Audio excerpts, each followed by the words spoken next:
दोस्तों आज का वीडियो बहुत ही ज़्यादा खास है क्योंकि आज के इस वीडियो में मैं आपको बताने वाला हूं कि अगर आप भी यूको बैंक से पर्सनल लोन लेना चाहते हैं तो जान लीजिए कि कौन कौन सा डॉक्यूमेंट कौन कौन सा दस्तावेज आपको देना पड़ेगा।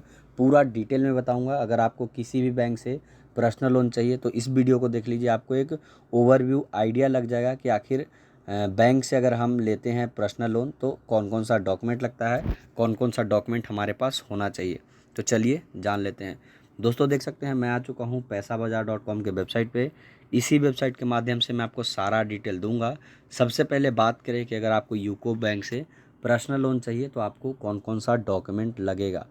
अगर आप पर्सनल लोन किसी बैंक से लेते हैं तो सिर्फ डॉक्यूमेंट ही लगता है, कोई भी आपका एसेट यानी जैसे होता है ना कि जैसे अगर आप होम लोन लेंगे तो उसके लिए आपको कुछ ना कुछ सिक्योरिटी देना पड़ता है, जैसे कि ज़मीन की कागजात या फिर कुछ मतलब सिक्योरिटी मनी के तौर पे कुछ आपको देना पड़ेगा। लेकिन पर्सनल लोन ऐसा है जहाँ पे आपको कोई भी सिक्योरिटी नहीं देनी होती है, बिना किसी सिक्योरिटी के आप लोन ले सकते हैं। इसीलिए इसमें डॉक्यूमेंट आपसे मांगे जाते हैं। तो चलिए एक एक करके बात कर लेते हैं। बात करें सबसे पहले नंबर पे डॉक्यूमेंट का, तो यहाँ पे फ़ोटो आइडेंटिटी प्रूफ है। फ़ोटो आइडेंटिटी प्रूफ में आप कौन कौन सा डॉक्यूमेंट दे सकते हैं। आप चाहे तो वोटर आईडी कार्ड दे सकते हैं, पासपोर्ट दे सकते हैं, आधार कार्ड दे सकते हैं, ड्राइविंग लाइसेंस दे सकते हैं। यानी आपके पास कोई भी एक डॉक्यूमेंट होना चाहिए इनमें से, पासपोर्ट, वोटर आईडी कार्ड, आधार कार्ड, ड्राइविंग लाइसेंस। उसके बाद दूसरे नंबर पे जो डॉक्यूमेंट आता है एड्रेस प्रूफ आता है। एड्रेस प्रूफ क्या होता है, जिसमें आपके एड्रेस होते हैं। एड्रेस तो इसमें भी होते हैं फ़ोटो आईडी प्रूफ में। बात और आपको बता दूं, फ़ोटो आइडेंटिटी प्रूफ का मतलब वो होता है जिस डॉक्यूमेंट में आपका फ़ोटो भी लगा हो।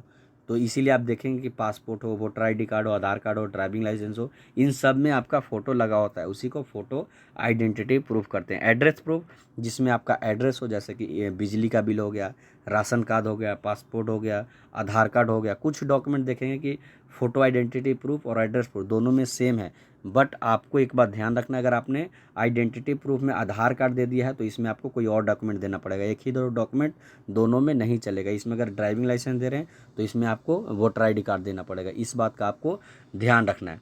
अब बात करें तीसरे नंबर पे, जो कि है सैलरी स्लिप।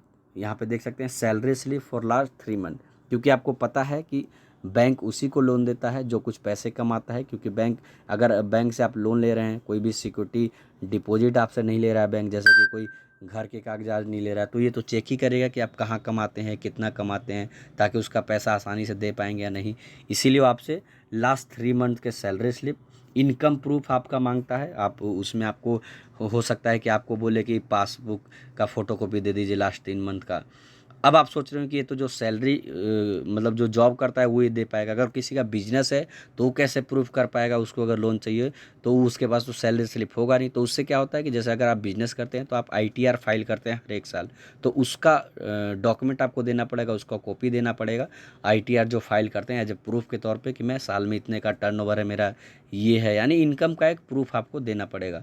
तो मुझे उम्मीद है कि आपको सारा डिटेल समझ में आ गया होगा। फिर भी कोई डाउट है तो कमेंट सेक्शन में बताइए। अभी के लिए इतना ही। Thank you for watching.